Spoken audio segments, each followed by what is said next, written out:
ना जो सरगोदा की उसका कार्ड सरगोदा कार्ड है, तो उसको राशन वो कहते हैं कि आप वो बीवी ले रखी है, इनकी पूरी फैमिली में नहीं है ऐसे नाम की कोई बात। ये इशू मेरे सामने भी आया है। देखिए बेस्ट जो है ना, उसने अपने डाटा में जिसको फैमिली डिक्लेयर किया हुआ है ना, उसके डाटा में कुछ मिस्टेक्स हैं, कुछ नहीं बहुत मिस्टेक्स हैं। मेरे पास अगर आया था ना डाटा 20,000 का, उसमें से 7,000 के तो पते थे और फ़ोन नंबर थे, बाकी सब सिर्फ CNIC थे।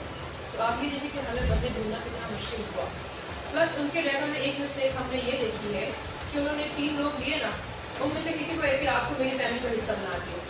अब आप अगर राशन देंगे तो फैमिली मेरी लॉक होगी, ठीक है।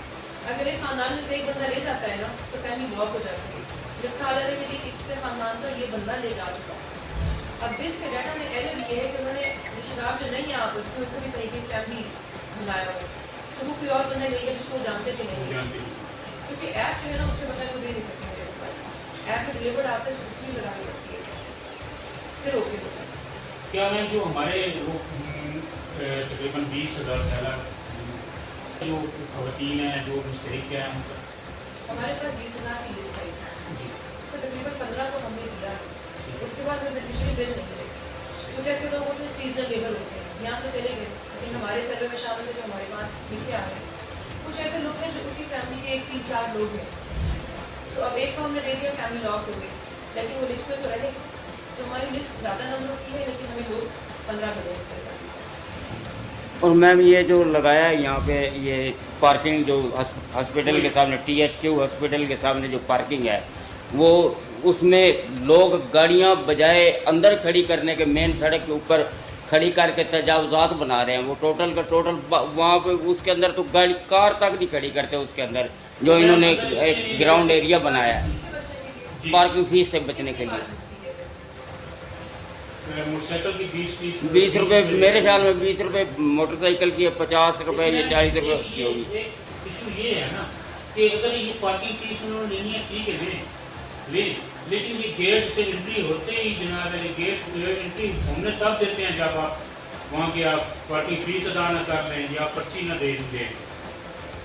और पार्किंग फीस हम चेक करा लेते हैं, अगर कोई ये बाकी हॉस्पिटल्स में होता है, जैसे हम लॉ हाई कोर्ट जैसे एंटर होते हैं गेट पे ही ले लेते हैं, और जगह बहुत सारी मुझे याद आ रही है कि गेट पे ही ले लेते हैं।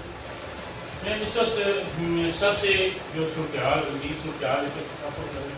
ये है कि हॉस्पिटल का में अद्वियात का फुकदान है जी, उसके अलावा एक्सरे मशीन का जो मामला है जी, एक्सरे मशीन पिछले 6-7 माह से ही अपग्रेड नहीं हो सकी। दूसरे नंबर पर एमरजेंसी की सूरत ये है कि शाम के वक्त एमरजेंसी में डॉक्टर मौजूद नहीं होते, अद्वियात मौजूद नहीं होती, जिससे मरीजों को महंगे दामों अद्वियात जो है बैग से खरीदनी पड़ती हैं। इस हवाले से आप क्या करें? ये आपके पॉइंट्स मैंने बिल्कुल नोट कर लिए हैं, इन पे हम अपनी एक मीटिंग भी होल्ड करते हैं और इस पर हम कोई हल भी निकालते हैं। कुछ मामला ऐसे होते हैं कि हमारी रेंज से वो बाहर होते हैं, फंडिंग एक पॉइंट पे आके जराइम होते हैं, फंडिंग इनकी बाहर हो जाए, इनका काम हम तेज करा के एक्स्ट्रा एटलीस्ट बाहर कराते हैं जल्दी।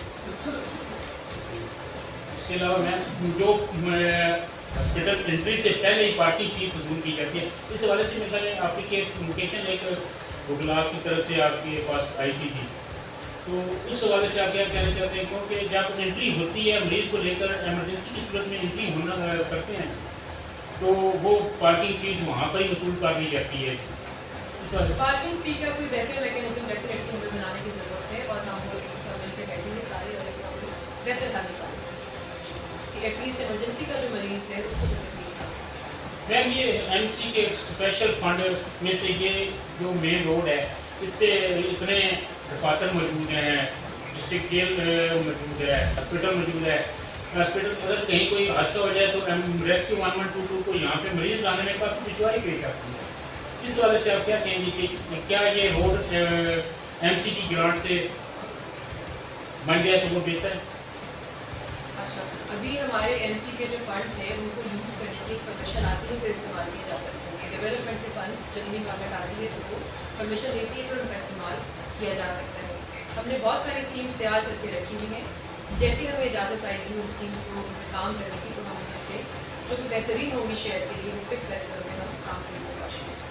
मैम एक तो यहाँ पे ना नौजवानों के खेलने के लिए जो 2 ग्राउंड बनाए गए हैं, एक मिनी स्टेडियम है जो म्यूनसिपल कमेटी के साथ में, दूसरे नंबर पे बनाया गया है जी ये उनका स्टेडियम है। इसकी भी हालत जो है ना वो लगता है जी और खंडरात का मंजर पेश कर रहा है। दूसरे नंबर पे जो वो बिल्कुल नया तामीर किया गया था, लेकिन उसकी हालत ये है कि वहाँ पे तकरीबन 3 से 4 मोटरें लगाई गई थी। वो 3 से 4 मोटरें गायब हैं थी, जो दरवाजे लगाए गए थे वो गायब हैं, अंदर पंखे लगाए गए थे वो गायब हैं। तकरीबन करोड़ों रुपए का खर्चा जो है यहाँ पे उस मिनी स्टेडियम पे किया गया था, तो वो तकरीबन इस वक्त वो भी खंडरात का मंजर पेश कर रहा है। तो इस हवाले से आप क्या कहेंगे कि नौजवान नस्ल की जो वहाँ पे वो खेलते हैं, तंदुरुस्ती की अलामत बनते हैं खेल, और इस हवाले से आप क्या कहेंगे, क्या आप उस पर क्या एक्शन देंगे? क्या ये जो मिनी स्टेडियम और स्पोर्ट्स स्टेडियम को क्या ये स्पोर्ट्स के हवाले किए जा चुके हैं कि नहीं किए? देखिए, इसको चेक कराना पड़ेगा। मेरी अंडरस्टैंडिंग तो यही है कि ये स्पोर्ट्स का इदारा ही चलाता है। हमारे तहसील स्पोर्ट्स ऑफिसर भी होते हैं और स्पोर्ट्स का एक अलग सेटअप है जो कि इनको देखते हैं, इनकी मेंटेनेंस को देखते हैं, इनकी ओनरशिप उनके पास हो। तो इसको हम चेक करा देते हैं कि अभी जो फैसिलिटीज़ अवेलेबल है उनको मेंटेन किया जा रहा है या नहीं। मेरा डेफिनेटली ये मानना है कि जवानों के लिए स्पोर्ट्स के मौके ज़रूर होने चाहिए। जो एग्जिस्टिंग फैसिलिटी है उसको मेंटेन होना चाहिए, और जो हमारे पास ग्राउंड वगैरह है उसके लिए हम कोई नई स्कीम बना के प्रपोज करेंगे कि उसको बेहतरी में लाया जा सके। दूसरे नंबर पर मैम ये है कि ये मिनी स्टेडियम और इस मुमताज़ स्टेडियम को जो हमारे MC म्यूनसिपल कमेटी वाले चीफ सीएम साहब से हमारी जब बात हुई थी तो उन्होंने कहा कि ये हमारे अंडर नहीं है, ये हाई स्कूल के अंडर है। तो क्या ये अगर उनके अंडर है तो वो कहते हैं कि ये MC के अंडर है? देखिए, ये तो फिर मुझे भी चेक कराना पड़ेगा। ये मुझे क्लियर है कि MC के अंडर नहीं है। अगर MC के अंडर होता तो हम जिम्मेदारी लेते, उसकी मेंटेनेंस की भी, उसके लोग आप देते। कुछ ग्राउंड ऐसे होते हैं जो कि स्कूल्स के ही होते हैं, स्कूल्स को जब लड़का अलॉट किया जाता है तो वो काफ़ी वाक़ई मकदार में होता है। ग्राउंड जो उसके साथ मौजूद होता है वो उसी के अहाते में आता है।